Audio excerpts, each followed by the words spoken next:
So it's very good morning to Sol and to Steve. Sol, let's come to you first. Chelsea got the win, but how much was that the response that Frank Lampard would have wanted after that debacle at Bramall Lane on Saturday?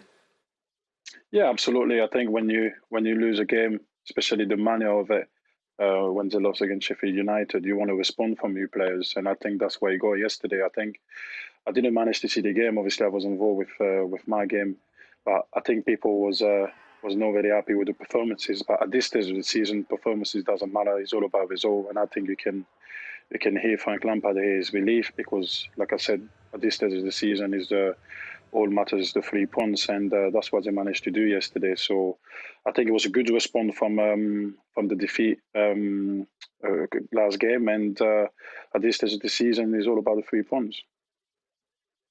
Yeah, despite the win, Steve, Chelsea didn't find it easy, did they, last night? In fact, they've lost more games against bottom half sides this season than top half teams. Yes, they got the win last night, but why is that struggle going on against teams that I guess technically and tactically maybe even they're superior to?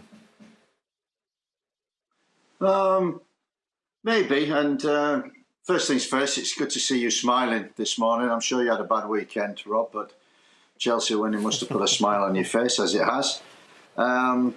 Yes, I noticed that against the bottom half teams, and there's a certain vulnerability, and there has been all season, about the way Chelsea perform, especially in their defending. I think when it comes to a football match, they'll win any game of football. They will win because they play football supremely from the back, build-up play, possession, the front 4 or 5, very, very good finish. So on the day, can beat anybody. But they are vulnerable to them teams that set up to be robust, to be aggressive against them, to stop them playing, to be compact. And then the vulnerability on transition that they have defending, going backwards, has left them vulnerable to teams at the bottom who they should beat, but because maybe of attitude. And Sheffield United at the weekend was a perfect example of a team who came to stop Chelsea playing, defended robustly, were ultra aggressive, and knocked the steam out of Chelsea. And I think that's how you can beat them. That's why teams at the bottom have got results against them. Yeah. 5 changes for Chelsea last night. Once again, Frank Lampard, he wouldn't say who was rested and who was taken out tactically. He said, make up your own mind. But so how much does he actually know his best 11 right now?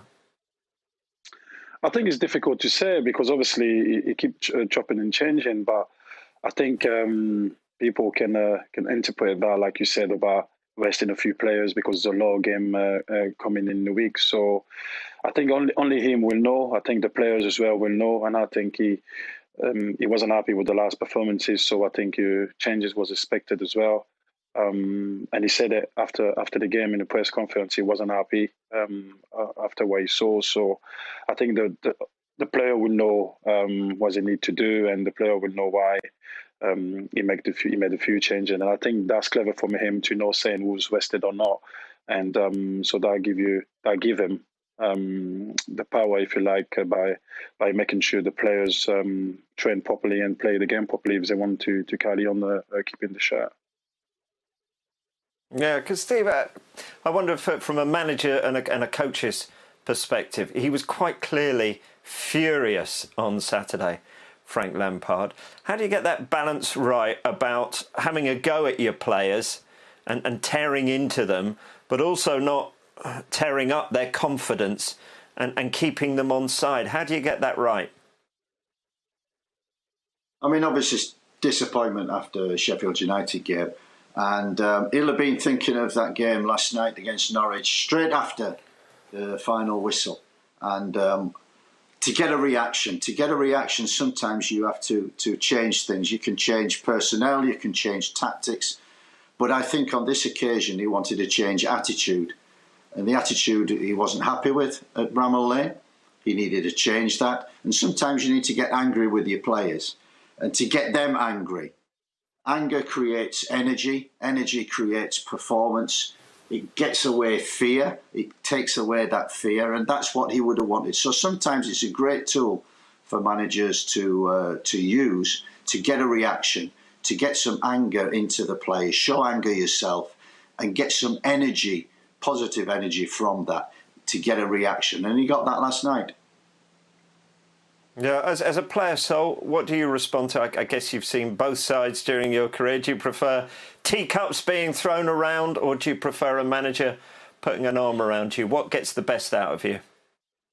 Oh, I need teacup thrown at me, unfortunately. Yeah, definitely. Steve is bang on. I think it's the way the manager reacts. You reflect on the players, and sometimes after half time or after the end of the game, if you didn't perform well enough, the manager is going to come at you. And I think sometimes it's necessary to get the best out of every player. But I think where you're right is the player respond differently to manager anger. But I do think sometimes it's necessary to lose your temper a bit to get a reaction from your players. Yeah, Giroud did score the only goal. He seemed to react, didn't he?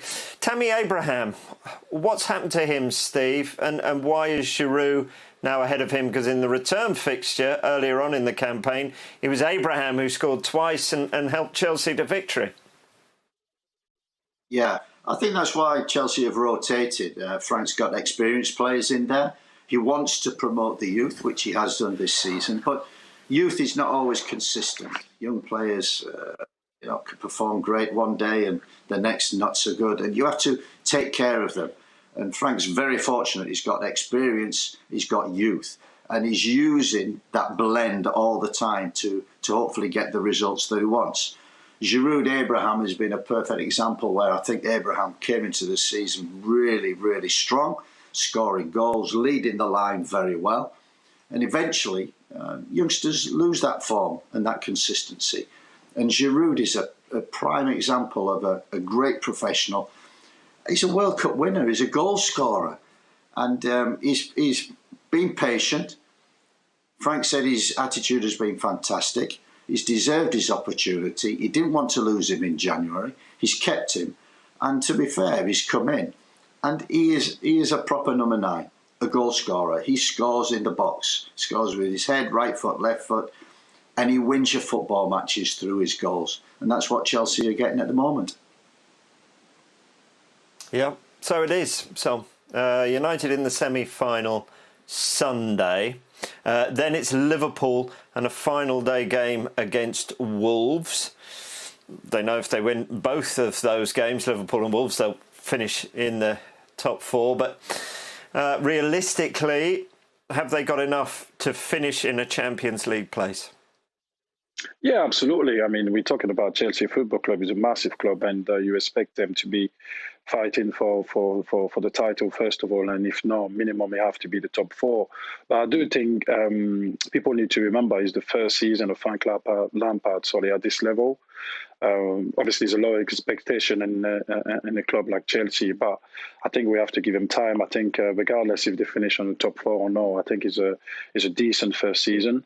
And obviously, he's going to have to build on that. He already bought a couple of players for next season. So obviously, ideally, they want to finish in the Championship so they can attract even better players.